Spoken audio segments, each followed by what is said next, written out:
This video is on ciliary zonules, and I'm gonna read Wolff's anatomy for that. It's a chapter 12, page number 435. The ciliary zonule. The ciliary zonule is also known as zonule of Zinn, suspensory ligament of the lens. The ciliary zonule consists essentially of a series of fibers passing from the ciliary body to the lens. So the extent is from ciliary body to the lens. It holds the lens in a position and enables the ciliary muscle to act on it during accommodation. The lens and zonule form a diaphragm which divides the eye into a smaller anterior portion and larger posterior portion. The zonule forms a ring which is roughly triangular in meridional section. The base of the triangle is concave and faces the equatorial edge of the lens. The apex is elongated and curved and follows the valleys of the ciliary processes to be prolonged over the pars plana ciliaris to the ora serrata. So the ciliary zonules, these are the fibers, okay? Composition we'll see later on. These are the fibers which run from the ciliary body to the lens capsule. And depending upon their location, they are divided into 3-4 types that we'll see later on. So their extent is from the ciliary body to the lens capsule, and their function is to keep to hold the lens in a position. Also, they enable the ciliary muscle to act on them to cause the accommodation. To focus on the near objects, and the lens and the zonules, they form a diaphragm which divides the eye into two segments or two portions, anterior segment and posterior segment. Smaller anterior segment, that is anterior to the lens and the zonules, and posterior segment or posterior portion, that is larger, that is behind the lens and the zonules. And on meridional section, this zonular ring on meridional section, meridional means long axis. On meridional section, it is triangular and its base is towards the lens, that is equator of the lens, it is towards that, and apex is elongated, curved, and it runs towards or it follows the valleys of the ciliary processes and then pass over the pars plana ciliaris to the ora serrata.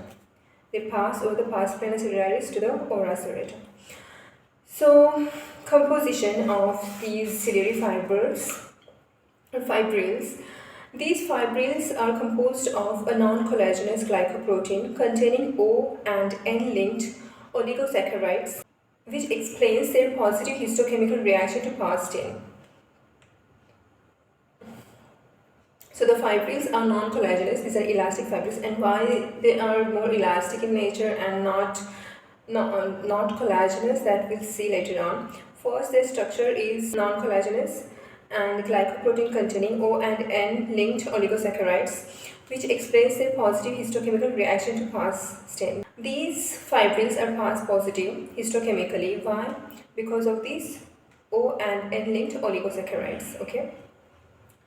Now these are more of elastic fibers, or more of like elastic fibers because of their size, similarity in the size, their tubular ultrastructure, and cross reactivity and amino acid and peptide profile.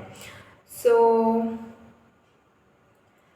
fibril size, tubular ultrastructure, cross reactivity and amino acid and peptide profiles all resemble elastin, as do their resistance to collagenase and susceptibility to digestion by trypsin. Now collagen fibers are susceptible to collagenase and pepsin, while elastic fibers are resistant to collagenase and pepsin, and they are susceptible to digestion by trypsin and chymotrypsin. Okay. Now this property is utilized in intracapsular lens extraction, in which alpha chymotrypsin dissolves the zonules but has no effect on the collagenous capsule. So this property, this elastic property, it is utilized in intracapsular cataract extraction, in which the lens along with its entire capsule is taken out. Okay, it's the cataract surgery. So in that we use the alpha chymotrypsin that dissolves the zonules, but it doesn't act on the lens capsule because it's made up of the collagen. Okay, that we'll see in the lens and the lens capsule, their histochemical properties and their chemical composition. Now, So in intracapsular cataract extraction, as it is made up of the elastic fibers and not the collagen fibers, it is susceptible to alpha chymotrypsin. But lens capsule made up of the collagen fibers, it is not susceptible to alpha chymotrypsin. So alpha chymotrypsin dissolves zonules but has no effect on the collagenous capsule. Recently, it has been shown that the zonular fibril is a cysteine-rich monofibrillar component of the elastic system. Fibrillin, which in other tissues provides a template for elastin deposition during elastogenesis. Fibrillin, however, like oxytocin, another microfibrillar component of the elastic system, never becomes elasticized. The zonular fibers are strongly immunoreactive for fibrillin. Marfan syndrome, which is associated with lens dislocation, cardiovascular, and joint disease, has been shown to be due to mutations in the fibrillin gene, and the Marfan phenotype may be linked to defects in fibrillin genes on other chromosomes. So why the composition of the zonular fibers are important? Because they have two clinical significances, or we can say two things which are important. In two situations, we can apply their composition clinically. For example, why they are elastic and why they are not collagen? Because they are susceptible to chymotrypsin and trypsin and not to the collagenase and pepsin. So they are not made of collagen, they are made up of the elastic. They are elastic like fibrillin. So second, why they are pars positive? Because of oligosaccharides, okay, glycoprotein, and like elastic fibers, their size is similar, tubular ultrastructure is similar, cross reactivity, amino acid and peptide profile, it is very similar to the elastin, and also it is cysteine rich monofibrillar component of the elastic system, fibrillin. And the applied clinical anatomy of chemical composition of the zonular fibers. First is, during intracapsular cataract extraction, we use the alpha chymotrypsin to dissolve the zonules so we can extract the lens along with its entire capsule out. Then second thing, and this alpha chymotrypsin acts on the zonules that is made of the elastic fibrillin, and it doesn't act on the lens capsule because anyways we are taking out the lens capsule. It doesn't act on the lens capsule because lens capsule is made up of the collagen. Okay, so second thing is Marfan syndrome. Marfan syndrome, there is mutation in the gene related to the fibrillin. Okay, so that causes various phenotypes including lens dislocation, cardiovascular and joint diseases. And Marfan syndrome I'll be talking about after this video on the Ciliary Zonules. Now next paragraph I'm gonna read, I'm not gonna repeat because it's like on the numbers. Each zonular fiber is composed of fibrils averaging 10 nanometer in cross section, 8 to 12 nanometer, and tubular in profile. They show a microperiodicity of 12 to 14 nanometer or occasionally 40 to 55 micrometer when the fibrils are densely aggregated. Granular and finely fibrillar material can be demonstrated in and between the fibrils using cationic dyes which stain for polysaccharides. Rotary ceramic shows that individual fibers consists of beads 29 nanometer wide held together by about 4 filaments 3 to 6 nanometer in diameter. The beads have a periodicity which varies from 30 to 57 nanometer from fibril to fibril, which may be an expression of the elastic properties of the fibrils. Similar features have been observed in other tissues. I don't think it's very significant clinically, so I'm not gonna repeat that. Although it can be seen that main components of the suspensory apparatus run a more or less complex but continuous course from the ora serrata to the edge of the lens, it is useful to keep in mind four main topographic zones: the pars orbicularis lying on the pars plana, the zonular plexus between the ciliary processes, the zonular fork, the point of angulation of the zonule at the midzone of the ciliary valleys, and the anterior equatorial and posterior limbs of the zonule. Also there is hyaloid zonule. Okay, so this paragraph is important. What they are saying that these zonules They are from the ciliary body to the lens, but they also run from the ora serrata to the lens. Okay, so depending upon the location, topographically, there are four zones. First is pars orbicularis, that lies on the pars plana. Then zonular plexus, that lies in between the ciliary processes. And then zonular fork. Zonular fork, it has got angulation in the midzone of the ciliary processes. Okay, and then the four limbs. Okay, four limbs of the zonule: anterior, that is pre-equatorial, then equatorial, then post-equatorial or posterior limbs, and also there is hilar zonule. Okay, structurally, the anterior zonule runs mainly from the pars plana to the pre-equatorial lens. So pre-equatorial, obviously, as the name suggests, from the pars plana to the pre-equatorial lens, but it is supplemented from the pars plicata. While the posterior zonule runs chiefly from the pars plicata to the post-equatorial lens, and it is supplemented from the pars plana. The equatorial zonule passes from pars plicata to the lens equator. The hilar zonule is a flimsier structure and can be imagined as being plastered as a thin layer deep to the main suspensory apparatus to run a course from pars plana to the lens at the edge of the patellar fossa, where it attaches to the hyalocapsular zonule corresponding to the annular fibers of Wiegers ligament. Okay, so these limbs of the zonular fibers, pre-equatorial, that is anterior equatorial, then posterior, that is post-equatorial, and hilar zonule. So anterior zonule or pre-equatorial zonule, as the name suggests, runs from the pars plicata to the pre-equatorial region of the lens capsule, supplemented by the pars plicata. Then second is equatorial. Equatorial from the pars plicata to the lens equator, and then third is posterior limb, that is post-equatorial fibers. They run from the pars plicata to the post-equatorial region of the lens capsule, supplemented by pars plana. Okay, now hilar zonule. Hilar zonule, it runs from the hyalocapsular ligament to the pars plana.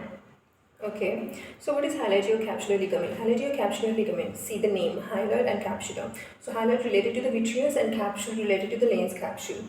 Okay, so hyalocapsular ligament means there is a patellar fossa. It is the vitreous, okay, this vitreous. This is the posterior part, this is anterior part. Anteriorly there is a fossa here, and in this fossa, it accommodates the lens, okay, which just accommodates the lens, and this fossa is called as patellar fossa. And in between the lens and this patellar fossa, or the anterior vitreous membrane, there is a space. It is called as Berger space, that we'll see later on in the vitreous anatomy. Now, this fossa, this patellar fossa has got a margin, and at this margin, these hilar zonules are attached. These hilar zonules from the this patellar capsular margin to the pars plana. So hyalocapsular ligament is this hilar and the lens capsule. This adhesion is not distinct anatomically, and it is said to be stronger in young individuals and weakens with the age. Okay, so hyalocapsular ligament, that is the condensation of the vitreous here near the patellar fossa margin, and it is said that it is adherent to the lens capsule here. Okay, so hyalocapsular ligament, also known as ligament of Wiegers, W-E-I or W-I-E, let me see. W-I-E-G-E-R apostrophe S. Okay, so that was about the different limbs of the zonules. Now, scanning electron microscopy has contributed greatly to our understanding of the anatomy of the zonule. The vast majority of the zonules arise from the posterior end of the pars plana up to 1.5 mm from the ora serrata, where they either run into posterior end of the pars plana up to 1. Okay, the majority of the zonules arise from the posterior end of the pars plana up to 1.5 mm from the ora serrata, where they run into its inner limiting membrane without entering the cytoplasm of the underlying cells, or become continuous with fibers of the anterior vitreous. Most fibers arise as bundles of 2 to 5 fibrils which blend with the basement membrane of the non-pigmented epithelium of the pars plana. Some fibrils occasionally penetrate between these cells in the absence of basement membrane. Fibrils have also been reported between the ciliary pigmented epithelium, its basement membrane, and extending into the elastic lamina of the Brooks membrane. Now, however, Steaton in 1992 suggests that these are more likely to be a mixture of fibrils found in aging basement membrane and microfibrils related to the elastic tissue of ciliary body stroma. The fibers pass forward over the pars plana as a fail to work until they reach the posterior margin of the pars placata. Here they segment into the zonular plexus which pass through the valleys between the ciliary processes to whose lateral walls they are closely attached. Each zonular plexus consists of broad flattened fiber strands which cross and join each other in regular pattern. The zonular plexuses are firmly attached to the bases of ciliary valleys by fine and coarse fibrils which leave the main strands and run anteriorly at an acute angle. These tension fibers find anchorage to the basement membrane within the depth of the valleys and are thought to play an important role in the accommodation process by stabilizing the zonules. Towards the anterior margin of the pars placata, each plexus divides into zonular fork, consisting of 3 fiber groups running to the anterior equatorial and posterior length fibers. So, they have in short described the entire course of the ciliary zonules from the 1.5 mm from the ora serrata, pars plana, then valleys, following the course of the ciliary processes, valleys, that is the zonular plexus, then zonular fork, and the limbs. In short, they have described again here in detail.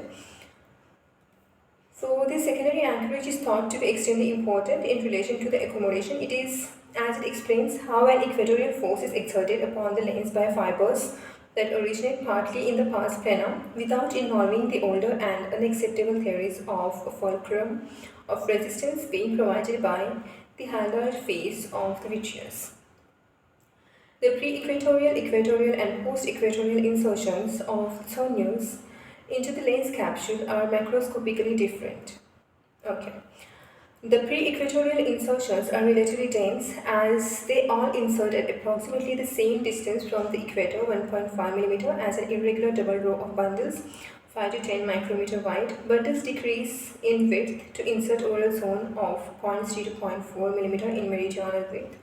The zonular insertions flatten in the plane of the capsule and then split up into ever smaller finger-like processes which fan out and finally run into the lens capsule to form the zonular lamella. They join a surface of loosely arranged microfibrils which blend into the fibrogranular matrix of the capsule. These fibrils are lost 1 mm center to the zonular insertion where the capsule resumes its normal patina. At the point of insertion, the anterior zonule sends fibers and smaller fibrils to a depth of 0.6 to 1.6 micrometer into the capsular surface. The zonular lamella thickens from 1 to 1.7 micrometer lateral to the anterior zonular insertions. The insertion of meridional zonular fibers 0.5 to 1 micrometer wide creates an anterior-posterior ribbon. It has been suggested that anterior zonules decrease in number with age and that the site of anterior insertion becomes displaced more centrally. The origin of the zonule from the pars plana is also thought to move anteriorly with age. The equatorial fibers are sparse and poorly developed, but again fan out in a brush-like manner to insert into capsule almost perpendicular to the surface. They rarely insert into the equator and are usually either just anterior or posterior to it. Fibers are usually 10 to 15 micrometer wide, but maybe up to 60 micrometer wide. They merge with the meridional fibers, which arch over the equatorial capsule. The posterior fibers insert into 2 to 3 layers over a zone of 0.4 to 0.5 mm wide. They fan out more and show less interconnections than the anterior zonule. Anteriorly, they insert at the posterior edge of the lens equator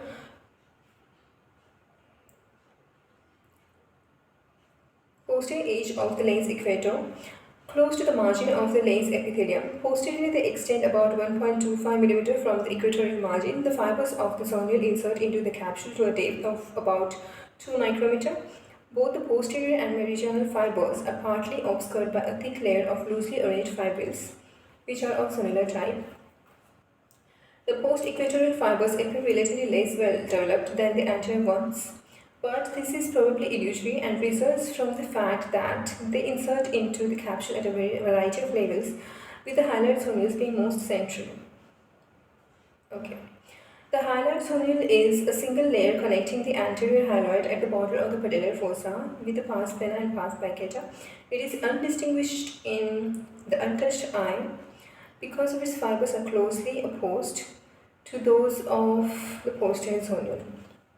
So there are numbers, and I don't think we need to remember the numbers. So in short, the anterior equatorial fibers, are well developed, and their insertion site is thicker and wider than the equatorial and post-equatorial fibers, and more central fibers are these hyaloid zonules. These are actually very difficult to distinguish from the posterior zonules. Okay, that's it. Then the space between the anterior and posterior zonules is known as the Canal of Hannover. This is very important. Actually, it is subdivided into larger and smaller spaces by the equatorial fibers. This is important because I usually forget what it means. Okay, Canal of Hannover and Canal of Petit. So the space between the anterior and posterior equatorial fibers of the zonules is called as Canal of Hannover, and obviously in between this equatorial zonule. So the Canal of Hannover is divided into two portions because of this equatorial zonule. And Streeter in 1992 has speculated that the mucoid character of the zonular fibers might offer a diffusion barrier between the posterior chamber and the vitreous. The space between the hyaloid zonule and the posterior zonule is the Canal of Petit. Okay, the space between the hyaloid zonule and the posterior zonule, that is post-equatorial fiber and the hyaloid zonule, is called as Canal of Petit. The arrangement of the zonular fibers is shown in the figure 12.43. These fibers with their relatively large interspaces give rise to the dentations of the lens equator with the crests corresponding to insertions and the valleys between.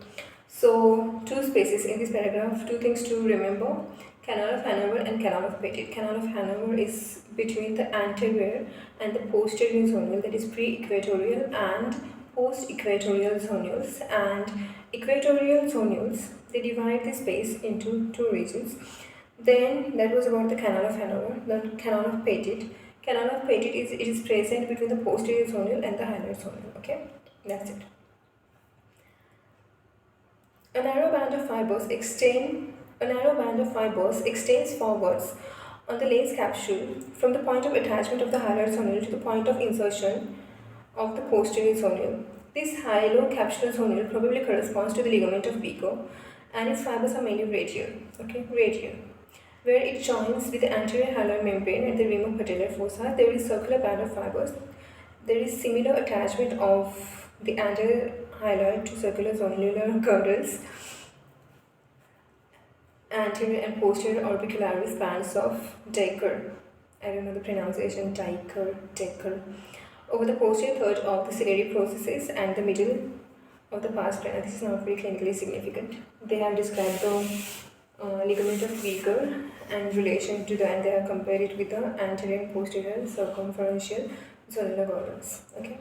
Now next is circumferential zonular girdles. This is also not very important, but I'll just read out once. A few flimsy circumferential structures lying in the relation to the ciliary body have been noted by Eisner in 1975. The anterior ciliary girdle lies over the ciliary crests and arises from branches of the posterior zonular bundles. It lies in and on the surface of the anterior hyaloid membrane, binding it to the ciliary processes and resisting the pull of the coronary vitreous tract, which inserts here. Neighboring vitreous collagen fibrils may have a circumferential orientation. It readily pulls away with the vitreous when it becomes detached. The circumferential zonular girdles, what is that?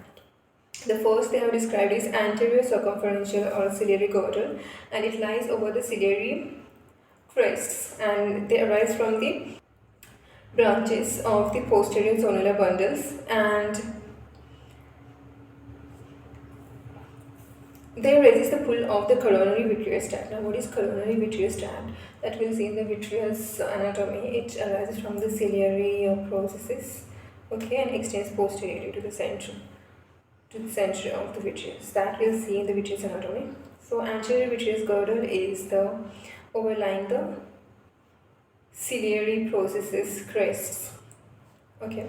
Now, posterior girdle of the circularly disposed zonular fibers has been demonstrated in vitro over the ciliary processes again.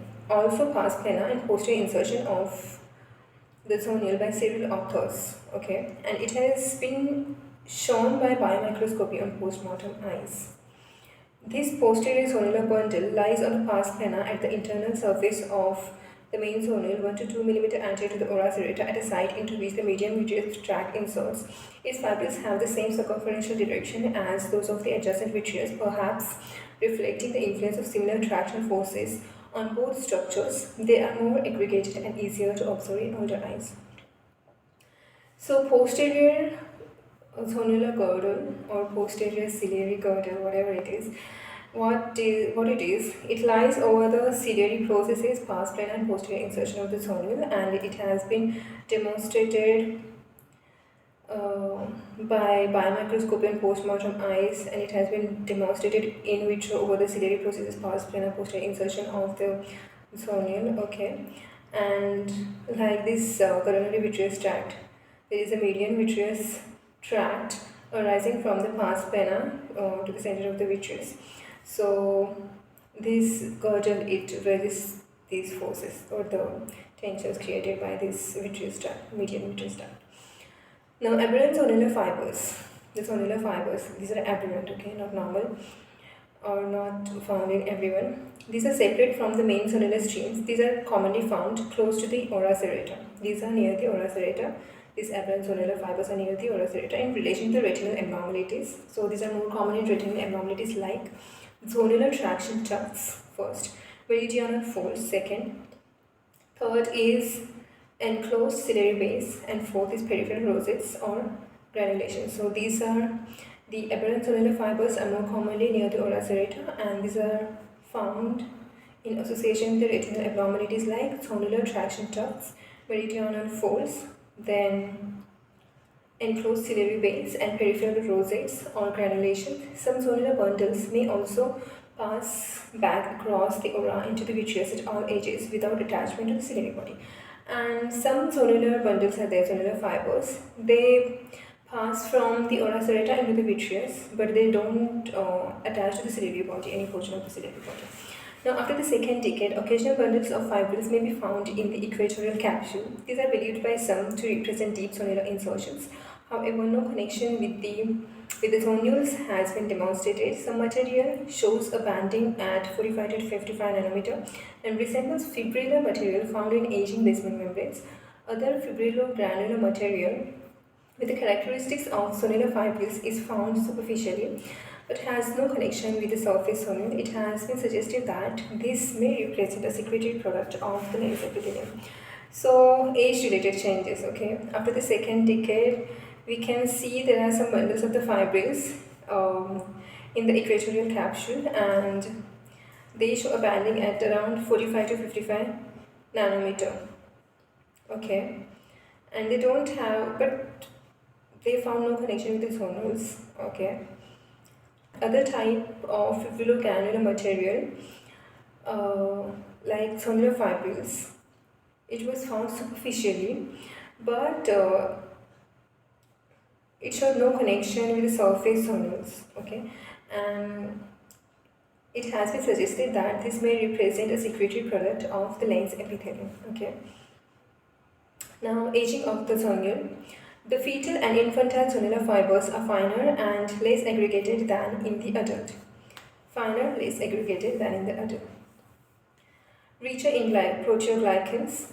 In the elderly, the fibers are finer and more sparse, especially the meridional ones, and they rupture more readily. Okay, so in fetal and infantile patients or human beings, The zonular fibers are finer and less aggregated and rich in proteoglycans, while in elderly these are finer, okay, these are again finer, sparse, especially the meridional ones, and they rupture readily, okay, more readily. In the first 2 decades of life, the zonular attachments are narrow. With the time, they broaden and move more centrally, both anteriorly and posteriorly. Anteriorly, the zonal free area of the capsule reduces from 8 mm at age 20 years to 6.5 mm in the 8th decade, or as low as 5.5 mm, so that the insertion may intrude into the region selected for capsulotomy during extracapsular cataract surgery. So what they are saying that in the first 2 decades of the life, the insertion of the zonules on the lens capsule, it's like a narrow band, but they extend anteriorly, posteriorly, even the centrally with time, and then sometimes even they can reach up to the 5.5 mm margin of the lens capsule anteriorly, leaving the 5.5 mm central area of the lens zonal free, okay, zonal insertion free. So that is very important because the capsulotomy, you know, ideal capsulotomy, it is 6 to 7 mm, depending upon the type of surgery also it is. So that is very important clinically, the zonal insertion. It extends as we age. In childhood, the anterior haloid membrane is closely attached to the whole posterior zonular insertion and the lens. Okay, so anterior haloid membrane, it is closely attached to the posterior zonular insertion and the lens. In the adult, anterior haloid membrane may be peeled back to the zonular insertion. We can peel back the anterior haloid membrane to the zonular insertion. Okay, its strongest point of attachment at all ages. During intracapsular extraction, a superficial flap or even the full thickness of lens capsule may be separated by this attachment, the posterior zonular complex and the circumferential complex. Okay, in childhood, we know that the anterior haloid face, it is in close contact with the posterior zonular fibers and the lens. So usually we go for the vitrectomy during the cataract extraction, capsulotomy, vitrectomy. So that's clinical significance. And in adults, we can just peel back the anterior haloid membrane from the zonular insertion. Okay, so during intracapsular cataract extraction, most of the zonular complex is torn from the capsule. Intracapsular cataract extraction, most of the zonular complex is torn from the capsule, with only the tips of anterior zonular insertions and a few meridional fibers remaining. The zonule may also tear partially during extracapsular cataract surgery with rupture or a preferential separation of the posterior and meridional fibers from the capsule. About 5% of these dehiscences may be detected at the time of surgery, occurring during the removal of lens material as traction is applied to the zonule. More are identified at post-mortem. So what they are saying is that during extracapsular cataract extraction, during the lens matter removal, there is a stress on zonules. Zonules bear a lot of stress if it is not done correctly, and there can be tear. Okay, there can be zonular tear in about 5% of the cases, and these dehiscences may be detected at the time of the surgery, about 5% of the cases, and more are identified at the post-mortem. The zonule is weak in the disordered pseudoexfoliation of the lens capsule, and it is 4 times more likely to rupture during the cataract surgery than normally. During the pseudoexfoliation, glaucoma pseudoexfoliation of the lens capsule, the zonules are weak and they are more likely to rupture during the cataract surgery 4 times than normal. Then each zonular bundle associated with a major ciliary process forms a unit which emerges as a flat ribbon of bundles 30 to 60 micrometer wide, 6 to 10 per ciliary unit. It has been suggested that rubbing of the posterior iris across the zonule is responsible for iris pigment loss in pigmentary glaucoma. Rubbing of the posterior iris across the zonule, it is responsible for iris pigment loss in the pigmentary glaucoma. Okay. So that was about the ciliary zonules. And now we'll see the figures fast.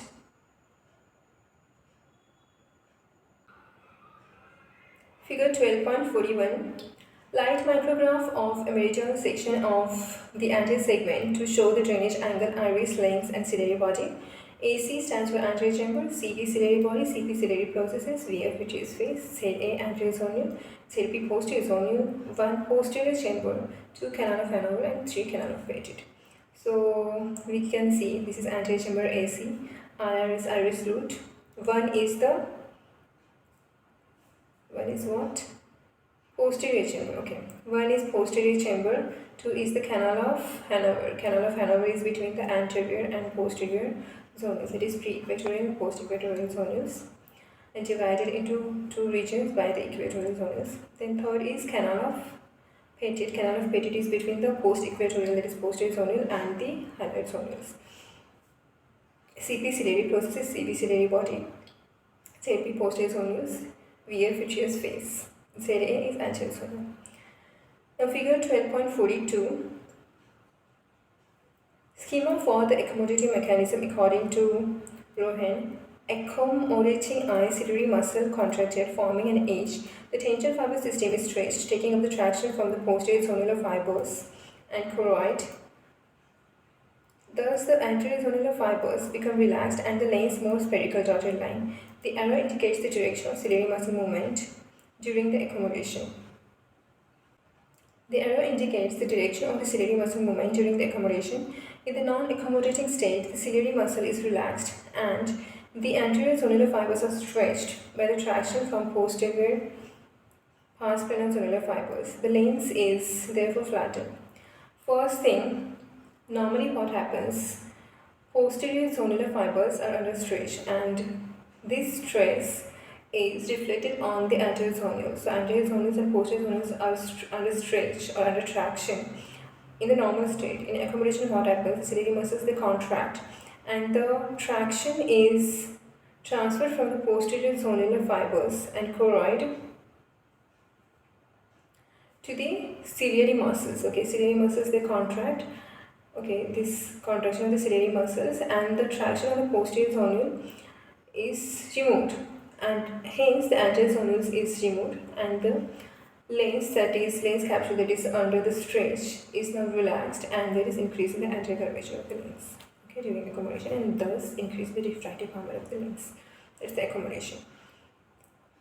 Now figure 12.43, relationship of anterior vitreous to posterior chamber, Canal of Hannover, HAN, pars plana, PP, retina, R, ora serrata, OS, hilatio-orbicular space, HOS, that is Garnier space, Canal of Petit, CP, zonular portion of hyaloid membrane, ZAHM, posterior zonular fibers, PZF, posterior lens capsule, PLC, superior plica, SP, patellar portion of hyaloid membrane, PAHM.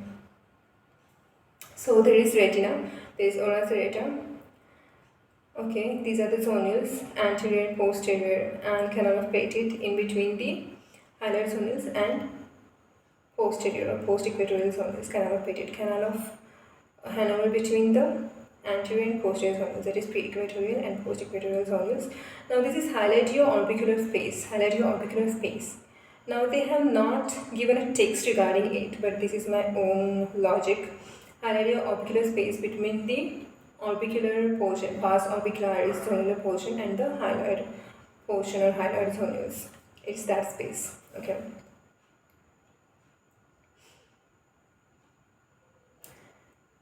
Now figure 12.44, drawing of the inner aspect of the ciliary body to show the pars plica A and pars plana B. A is on the right hand side. If you zoom it out, you can see on left hand side in the upper portion, okay, there is A, very small a, and below that in the same line you can see the B. So A stands for the pars plica portion and B stands for the pars plana, and the ora serrata is at C, okay. Then posterior to it, the retina shows cystoid degeneration D. The base E and dentate processes F of the ora serrata are shown. Linear ridges or striae project forward from the dentate processes across the pars plana to enter the valleys between the ciliary processes. The zonular fibers arise from the pars plana beginning 1.5 mm from the ora serrata. They curve forward from the sides of the dentate ridges into the ciliary valleys, then from the valleys to the lens capsule. Zonules coming from the valleys on either side of a ciliary process have a common point of attachment to the lens on the lens. The zonules attach up to 1 mm from the equator posteriorly and up to 1.5 mm from the equator anteriorly. At the equatorial border, the attaching zonules give a crenated appearance to the lens. The ciliary processes vary in size and shape and often are separated from each other by laser processes. The radial edge and circular furrows of the peripheral iris are shown. Okay. I'm not going to repeat that thing. Figure 12.45, zonular fibers emerging from pars plana. Okay, so auxiliary fibers are the ciliary epithelium, vessels and ciliary muscles. Ciliary muscles, vessels, ciliary epithelium and auxiliary fibers. Orbicular-anterior capsular fibers. Orbicular-anterior capsular fibers over the pars plana. Elastic lamina. Okay. Figure 12.46. Scanning electron micrograph of zonules passing through the valleys in the pars placata. The zonules head pass between the ciliary processes C and then divide into three main systems at the zonular fork F before reaching the surface of the lens. At the posterior margin of the ciliary processes, the zonular fibers rearrange themselves to form a series of zonular plexus SP. As we know, the zonular plexus and zonular fork. Zonular plexus is in between the valleys of the ciliary processes. Angulation is fork and the limbs. Now, figure 12.47a, equatorial zone of the lens capsule with the insertion of the zonular fibers. B, the equatorial region of 46-year-old lens showing a numerous fine equatorial zonules, EZ, original magnification 200 times. C, the equatorial region of a 73-year-old lens showing a shift anteriorly of all zonules and the presence of equatorial line zonules, EZ, on the anterior lens face. Original magnification 200 times. D, the anterior surface of two suspended human lenses ages 46 and 85 showing an increase in insertion equatorial distance A with age, a consistency insertion ciliary body distance B, and a decrease in the circumlental space C. Original magnification 20. Any apparent size difference in the ciliary processes in the two sections is related to observed changes due to age and to the varying amounts of ciliary processes exposed by dissection. Figure 12.48a. Zonular insertions into the pre-equatorial lens capsule. B. Scanning electron micrographs of the post-equatorial surface of a human lens to show the sparsity of the zonules and the variety of levels at which they insert. This discontinuity in fiber insertions gives rise to the dentations of the lens. So here I conclude the ciliary zonules, and next video I'm going to talk about the Marfan syndrome. Thank you so much for listening to me patiently. Good night and take care.